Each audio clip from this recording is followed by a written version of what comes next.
Welcome to the 700 Club. Once again, the fanatics claiming to be disciples of Islam have struck. And the nation of France is on high alert today as the hunt continues for two of the brutal killers in yesterday's massacre in Paris. The two brothers had been linked to Islamic terrorist groups for years. Many experts are warning that this latest attack is just a symptom of a deeper problem of radical Islam in Europe. Dale Hurd brings us the story. A French police officer has died and another has been gravely wounded in a new shooting in the southern Paris suburb of Montrouge. Police said it was too early to draw a connection between this latest shooting and the attack on the Paris offices of Charlie Hebdo, a satirical newspaper that had repeatedly made fun of Islam and Mohammed. The killers burst into an editorial meeting at the paper, shooting 8 staffers in the head, execution style, and 4 others, including 2 police officers. The killers reportedly shouted, "Allahu Akbar."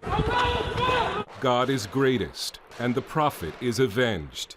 France has been alternately cracking down and coddling radical Islam for years now. And there's always been a fear that something like this could happen. A stunned France was in mourning Thursday as police and security forces hunted for the 2 suspects still at large. The third suspect, an 18-year-old, turned himself in to police. French Prime Minister Manuel Valls said there were several arrests overnight in the hunt for the brothers Sharif and Saïd Kouachi. Both were born in France. The massacre at Charlie Hebdo triggered demonstrations of solidarity around the world. Tens of thousands gathered in Paris carrying signs that said, "I am Charlie." This man said, "We're doing this for freedom of speech. We're mobilized, we raise our pens, and we won't get down." The head of France's official association of Muslims, Dalil Boubakour, was in damage control mode, saying the killing wasn't done in the name of Islam, but was in fact a blow struck against all Muslims. The massacre will only strengthen far-right National Front leader Marine Le Pen, who said France must stop living in denial and stand up to Islamic fundamentalism. Germany, too, is seeing a populist backlash against Muslim immigration. The organization Pegida is seeing tens of thousands of Germans turn out for demonstrations against Muslim radicalism and immigration.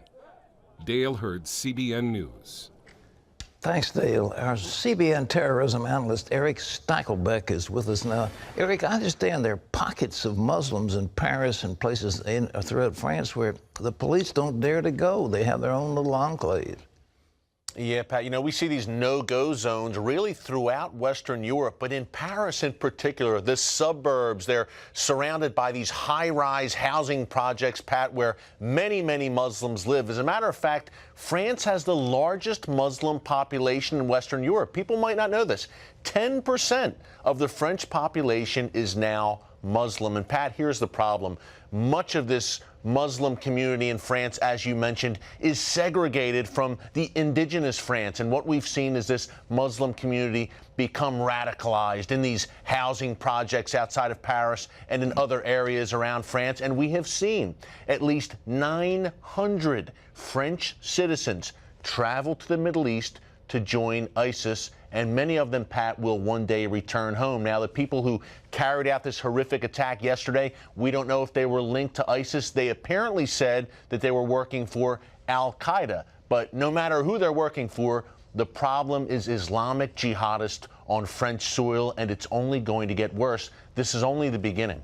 Eric, did these men travel to Peshawar or someplace in Pakistan or in Afghanistan or Iraq or any of those places in the Middle East to get further training? And not that we know of yet, Pat, but here is an interesting wrinkle there. One of the men, now 2 of these shooters, they were brothers. The older brother served time in a French prison back in 2008 because he was recruiting people to send to Iraq and fight U.S. troops. Not clear whether he went himself or his brother went, but he was a terror recruiter who was recruiting Muslims to fight overseas. Now, he served time in prison, Pat. He was sentenced to 3 years. He only served 18 months, and he was released early. And now we have what we had yesterday. Well, how does this apply in the United States? You know, I'm just appalled at the government. You've pointed out very cogently that, for example, 1,000 pages out of the FBI manual were removed because of complaints from the Arab-American League, whatever it's called here. Is that a problem that we will not identify the enemies we're dealing with? Massive, massive problem, Pat. At the end of the day, the Obama administration does not mention the word Islam in relation to terrorism. Yesterday was clearly an act of Islamic terrorism. They won't say that, will the Obama administration? They'll call it violent extremism or generically just terrorism. President Obama himself, for instance, says that ISIS, the Islamic State, is not Islamic. So we have Western leaders burying their heads in the sand, number one. Number two, reaching out to Islamists, the people who have the ear of the Obama administration, Pat, and you and I have discussed this many times, are foot soldiers of the Muslim Brotherhood. These are radical Islamists who are advising this White House. So you have a big problem here when you can't acknowledge the enemy because the enemy is actually advising you. Well, you know, El-Sisi in Egypt made a very cogent statement. He said, look, this whole thing, when the whole world is afraid of Islam, when are the so-called moderates going to wake up, or will they ever wake up? Pat, I'm here in Washington, D.C. I'm still waiting for that million Muslim march on the National Mall. We still haven't seen it since 9/11, right? When are they going to wake up? Pat, if ISIS hasn't awoken a slumbering, moderate Muslim community around the world, I don't know what will. You have ISIS hacking the heads off of men, women, and children, and we still don't see a massive, moderate Muslim uprising. I think there's a few reasons for that. I think one of them, quite frankly, is fear. They're afraid their head will be next on the chopping block. I don't see it happening. At the end of the day, in El-Sisi, you mentioned that speech, Pat, excellent, incredible speech by the Egyptian president, calling for basically a reformation, a revolution in Islam against the jihadists. I don't know what the tipping point's going to be there. Again, if it hasn't happened yet, with things like we see yesterday and we saw a few weeks ago in Pakistan with the Taliban killing 150 school children, if it hasn't happened yet, I don't know when it is going to happen, but at the end of the day, if Muslims don't stand up and root out the jihadists, this war is going to continue for a long time, and the West is not showing the will to win it. Eric, thank you so much for the work you're doing. Keep it up, buddy. We Thank you, really Pat. appreciate you. Eric Stakelbeck, ladies and gentlemen. Didn't President Kennedy read a book while America or while Europe slept? Got a Pulitzer Prize for that. But, you know, we're asleep. You just wonder what is going to happen. Well, I want to point out, we're trying to sound the alarm. You must be informed about what's going on. There is so much obfuscation going on, so much lying, so much, painting over the bad part to make it look pretty. We have a book called Islam, Religion of Peace or War. It tells the truth about what Muhammad said, what the foundation documents of this religion say, what they have said when the scholars said, well, he had certain statements that he said when he was younger, but then they are now consumed or subsumed by the later statements of Muhammad. And we've got all this in here, and you need to get it. You need to have it in your churches to know what's going on when you see these things in the news. 1-800-759-0700. This comes to you free if you want it. Islam, Religion of War or Peace.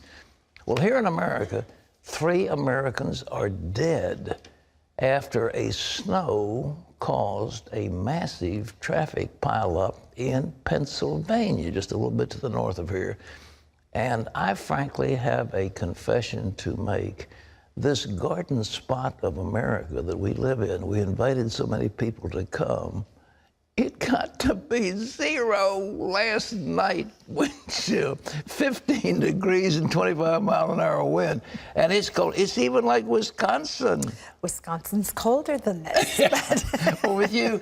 This is a balmy summer. Yeah, balmy. She was saying, well, we've got to put on our bathing suits and stand out and enjoy the sunshine. Okay. Well, so much. Here is John Jessup to tell us about the weather that's hitting our nation. Here's John. That snowstorm, Pat, is just part of the severe weather hitting much of the U.S. The dangerous cold has left in place wind chill warnings, watches, or advisories for more than 150 million people, all the way from Montana to Maine to as far south as Florida. Caitlin Burke reports on the Arctic cold that's got a hold of more than half the country. People across the country are shivering together today as extreme cold hovers over the central and eastern U.S. Forecasters say that for many, today is the coldest day of winter so far. It's very cold out here, man. I just sit there and bounce up and down, trying to get like some kind of warmth going. The National Weather Service predicts that about 90% of the country will experience sub-zero temperatures today. Here in Virginia Beach, it's 15 degrees, but with the wind chill, it feels like 1 degree.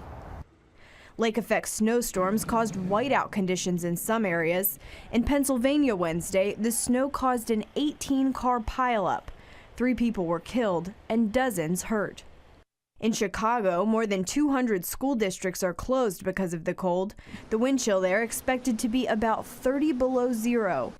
And homeless shelters across the country are opening their doors, trying to get everyone who's willing to come inside.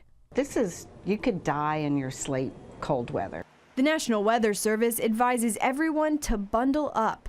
They warn that frostbite can occur in a matter of minutes when you're outside in sub-zero temperatures with exposed skin. A lot of layers, have a shirt, a hoodie, a button-up shirt. I'm wearing long johns, some high-tech ones, double socks, and just keep moving. I'm not trying to stand still for too long.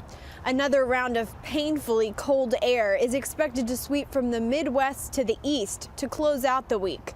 So if you have the option, just stay inside. I know that's where I'm headed. Caitlin Burke, CBN News. Turning to health news, exercise can help keep you young even as you get older. A new study found there wasn't much difference among very physically fit people between 79 and 55 years old. The study was done at King's College in London.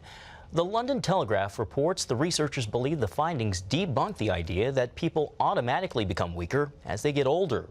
The researchers ran a wide variety of tests on amateur cyclists between 79 and 55, including their aerobic abilities, resting heart rate, and muscle density.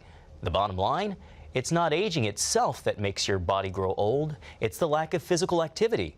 So staying active keeps your body healthier and younger, even as you do get older. And Pat, that explains the secret as to why you're so young and healthy. That is just one of the secrets. I also chose my ancestors very wisely. That was very wise of you.